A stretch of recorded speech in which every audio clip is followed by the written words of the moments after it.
Hello friends, नमस्कार। स्वागत है आप सभी का स्टडी विद ज्ञान प्रकाश में। देखिए फ्रेंड्स, आने वाले कुछ समय में यानी कि महीने, 2 महीने, 4 महीने, 6 महीने में आपको कुछ नई भर्तियां, कुछ पुरानी जो भर्तियां जिसका फॉर्म आपने भरा था उसकी परीक्षाएं होंगी, और कुछ ऐसी वैकेंसीज भी आप देखेंगे जिस पर आप अभी तक केवल सुन रहे थे, क्योंकि उस पर भी काम चल रहा है। तो आने वाला जो वक्त है ये आपके लिए एक अवसर की तरह होना चाहिए, और इस अवसर को भुना लेने में ही आपकी पूरी समझदारी है। यकीन मानिए कि इस जीवन में, इस दुनिया में, इस समाज में अगर आप कोई भी प्रतिष्ठा वाला पद हासिल नहीं कर पाते हैं तो फिर जीवन बड़ा मुश्किल हो जाता है। आप प्राइवेट जॉब करके चाहे जितना भी पैसा अर्न करें, वो खुशी आपको नहीं मिलेगी जो कि एक गवर्नमेंट जॉब आपको दे सकती है।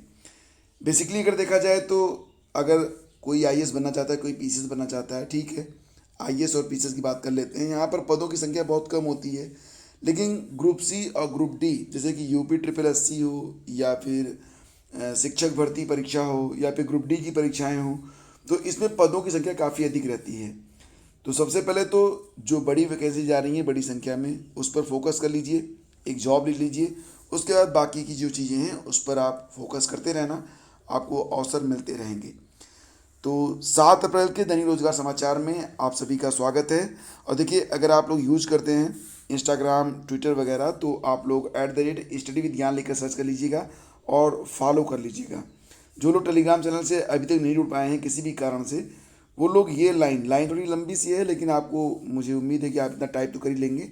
तो @स्टडी विद ज्ञान प्रकाश लिख कर आप सर्च कर लेना, और टेलीग्राम चैनल से भी जाकर जुड़ जाना, जहाँ पर आपको बहुत सारी इंपॉर्टेंट इन्फॉर्मेशन शेयर की जा रही है। तो टीटी के बारे में कल ही मैंने आपको बता दिया था कि टीटी की जो फाइनल आंसर की, रिवाइज्ड आंसर की, वो आज जारी हो जाएगी, और कल जो है इसका जो रिजल्ट है वो डिक्लेयर कर दिया जाएगा। तो आप दोनों ही जानकारियां, और यूपी टीटी का जो फाइनल यानी कि रिवाइज्ड आंसर की है, फाइनल आंसर की, और रिजल्ट, दोनों ही आप देख पाएंगे। दोनों के जो डायरेक्ट लिंक हैं वो इसी वीडियो के डिस्क्रिप्शन में दे दिए गए हैं, या फिर अधिक जानकारी आपको मिल जाएगी @स्टडी विज्ञान प्रकाश, दैट इज www.studyvidgyanprakash.com पर। आगे बढ़ते फ्रेंड्स, और यहाँ पर देखो, टीईटी के बाद शिक्षक भर्ती की भी मांग की जा रही है। एक बहुत बड़ा आकर्षण जो स्टूडेंट्स के मन में होता है वो यही होता है कि जब वो यूपी टेट या फिर सीटेट की परीक्षा पास कर लेंगे तो वो जल्द ही उनको नौकरी मिल जाएगी। लेकिन वर्तमान में जो सिचुएशंस चल रही हैं उसको देखते हुए अभ्यर्थी थोड़े से हताश भी हैं, क्योंकि अभी जो है सीटेट के बेस पर भी कोई नई वैकेंसी आ नहीं रही है, और यूपी में भी प्राइमरी में जो शिक्षक भर्ती आने वाली है उसमें अभी थोड़ा सा वक्त लगता दिख रहा है। हालांकि अभ्यर्थी मांग कर रहे हैं कि बहुत जल्दी, जैसा कि सरकार ने बताया था पिछली बार 69,000 शिक्षक भर्ती के दौरान, कि उनके पास 51,000 से अधिक रिक्त पद हैं जिसमें अवसर मिल सकता है बच्चों को। वो बच्चे जो जुड़े हुए हैं, मतलब ऑल ओवर आप पूरी प्रक्रिया से अवगत हैं। यहाँ पर 51,000 से अधिक जो पद हैं उस पर शीघ्र वैकेंसी की मांग अभ्यर्थियों के द्वारा की जा रही है। तो अभ्यर्थी कह रहे हैं कि यूपी टेट के परिणाम के बाद यथाशीघ्र ये वैकेंसी आनी चाहिए। हालांकि दोस्तों, ये वैकेंसी ज़रूर आएगी, मैं भी आपको आश्वस्त करता हूँ अपनी ओर से भी। कब आएगी इसकी डेट मुझे नहीं पता है, इसकी डेट तो किसी को नहीं पता है, मुझे भी नहीं पता है, लेकिन डेफिनेटली ये वैकेंसी आएगी, क्योंकि अभी भी उत्तर प्रदेश में जो शिक्षा का अधिकार है उसके अनुरूप अभी जो शिक्षकों के पद हैं वो रिक्त हैं। और शिक्षा का अधिकार क्योंकि मूल अधिकार में आता है, तो शिक्षकों की भर्ती होगी।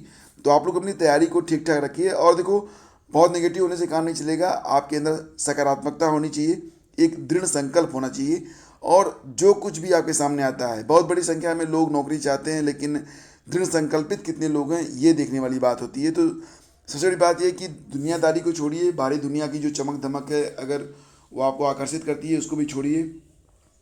ये गर्लफ्रेंड बॉयफ्रेंड वाला चक्कर भी एकदम से त्याग दीजिए, कोई काम नहीं आता है।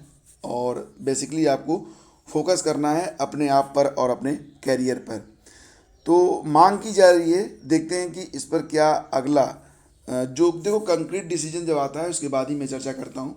अभी तो आपको यहाँ पर मैं ये बता रहा हूँ कि शिक्षक भर्ती होगी यूपी टेट के रिजल्ट के बाद।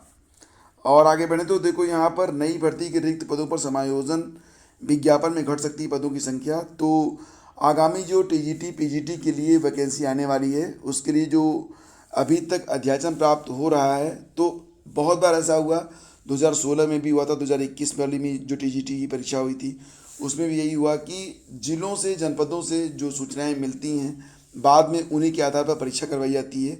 और परीक्षा करवाने के बाद जो स्टूडेंट चयनित होते हैं, जब उनको ज्वाइनिंग के लिए भेजा जाता है तो वहाँ पर किसी कारण से वो ज्वाइन नहीं कर पाते हैं। कुछ लोग तदर्थ के शिक्षकों के तदर्थ के जो पद होते हैं उस पर भी ज्वाइन नहीं कर पाते हैं, और तमाम ऐसे भी लोग होते हैं जो अन्य कारण होते हैं, तो वो दोबारा से आते हैं आयोग के पास। और आयोग अब जो नया अध्याचन मिला है, तो नए अध्याचन में जो पद हैं उसी पर इन पुराने क्वालिफाइड जो स्टूडेंट्स हैं जिन्होंने टीजीटी को क्वालिफाई किया है, पीजीटी को क्वालिफाई किया है, उस पर समायोजन की बात चल रही है। हालांकि पदों की संख्या बहुत अधिक नहीं है, लेकिन नए अध्याचन पर पुराने जो छात्र हैं उनको समायोजित किया जा रहा है। उसके बाद नई वैकेंसी जारी होगी। तो यहाँ पर देख सकते हैं टीजीटी पीजीटी भर्ती के विज्ञापन में पदों की संख्या घट सकती है। दरअसल चयन बोर्ड ने टीजीटी पीजीटी 2021 में चयनित अभ्यर्थियों को तदर्थ शिक्षकों वाले विद्यालयों में नियुक्ति के लिए भेजा, लेकिन वहाँ उन्हें ज्वाइन नहीं कराया गया। इसके अलावा अन्य विभिन्न वजहों से बड़ी संख्या में शिक्षकों का समायोजन नहीं हो पाया। अब चयन बोर्ड उनका जो समायोजन है वो कर रहा है। सचिव के मुताबिक विज्ञापन संख्या 2021 में टीजीटी के 568 और पीजीटी के 135 अभ्यर्थी कार्यभार ग्रहण नहीं कर सके थे। इनमें से 144 अभ्यर्थियों का समायोजन नई भर्ती के लिए प्राप्त पदों से किया जा चुका है और 120 अन्य का सत्यापन मिलने के बाद समायोजन किया जाएगा। उसके बाद नई वैकेंसी आएगी। तो देखो कोई बात नहीं है, चलो अगर इसका मतलब ये है कि जो भी पद रहेंगे वो कंक्रीट पद रहेंगे। संघर्ष तो हमें करना ही है और एक निश्चित और कड़े अनुशासन में रहकर करना है। तो यही क्या उम्मीद कम है कि एक नई टीजीटी और पीजीटी की वैकेंसी आपको आने वाले कुछ महीने में देखने को मिलेगी। पदों की संख्या कितनी हो सकती है, अगर आप ये सवाल करेंगे तो मेरे हिसाब से 8 से 10 हज़ार के बीच में ये पद रहेंगे। हालांकि पदों की संख्या अभी कम बताई जा रही है, लेकिन 7-8 हज़ार से कम पद नहीं रहने वाले हैं। और आगे बढ़ते हैं, चलते हैं अगली खबर पे। शिक्षक भर्ती घोटाले की जांच 17 सालों से अटकी। तो देखो यहाँ पर जो खबर है, ये खबर आपको थोड़ा सा विचलित करेगी, लेकिन आप थोड़ा सा धैर्य रखिए। ये भूतकाल की घटनाएं हो चुकी हैं और ये धांधलियाँ अब सामने आ रही हैं।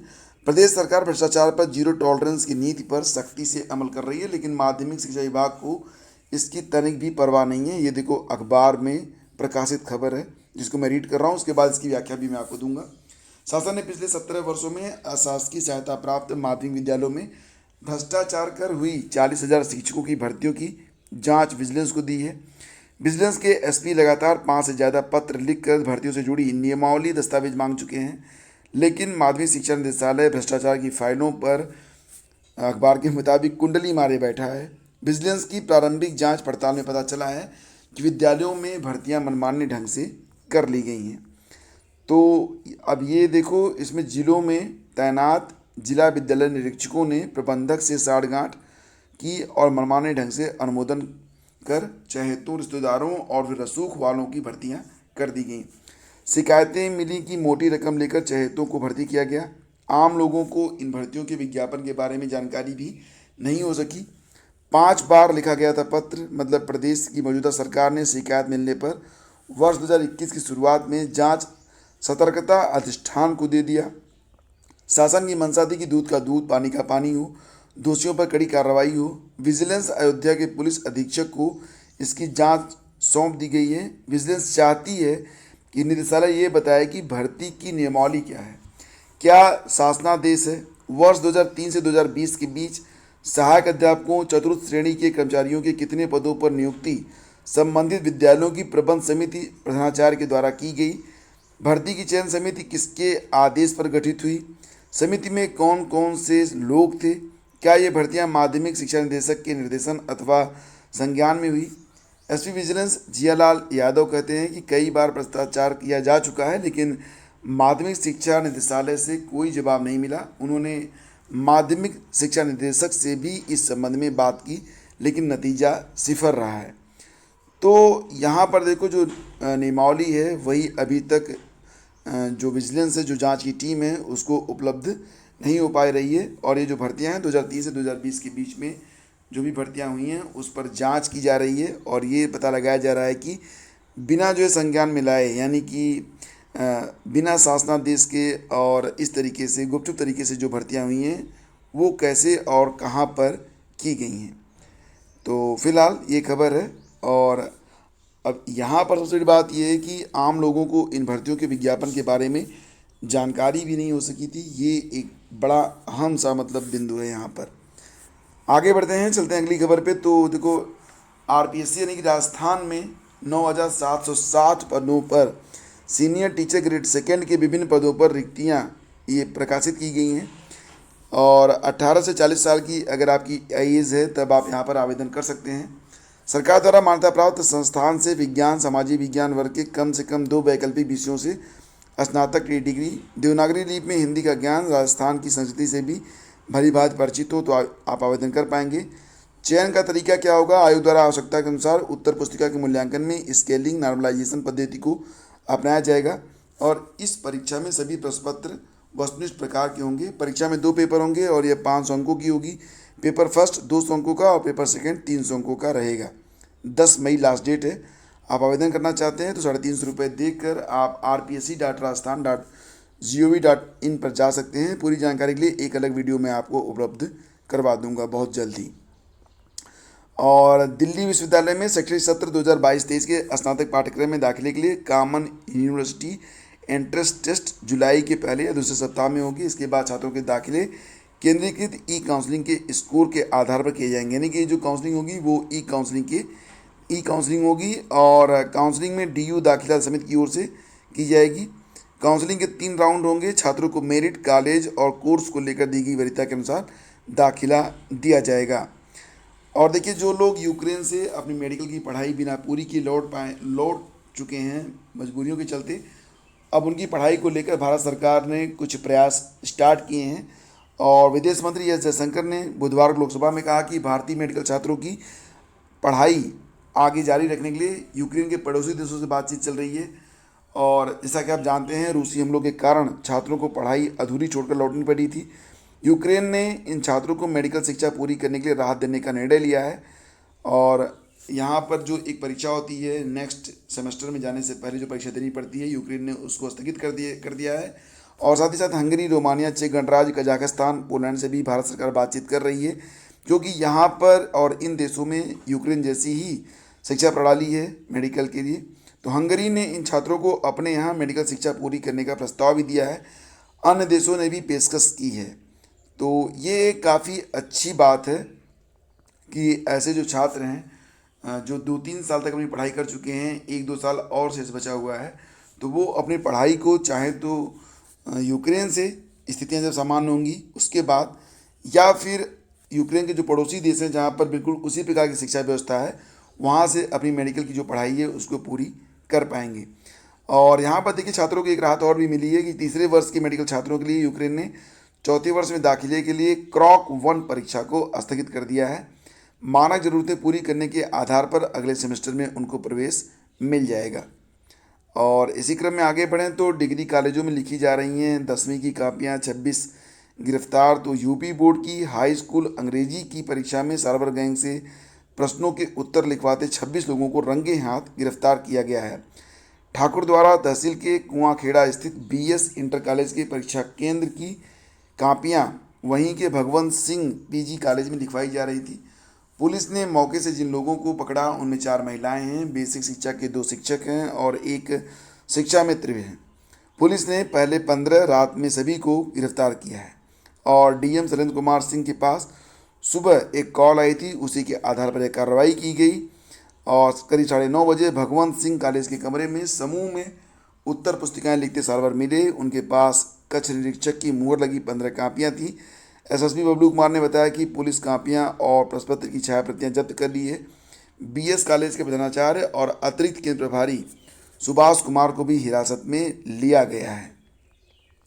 आपने देखा था कि अभी बलिया में भी कुछ ऐसा ही मामला सामने आया था। तो वाकई जब तक कड़ी कार्रवाई नहीं की जाएगी तब तक इन लोगों के जो हौसले हैं वो ऐसे ही बुलंद रहेंगे। इनके हौसलों को तोड़ना बहुत ही ज़रूरी है।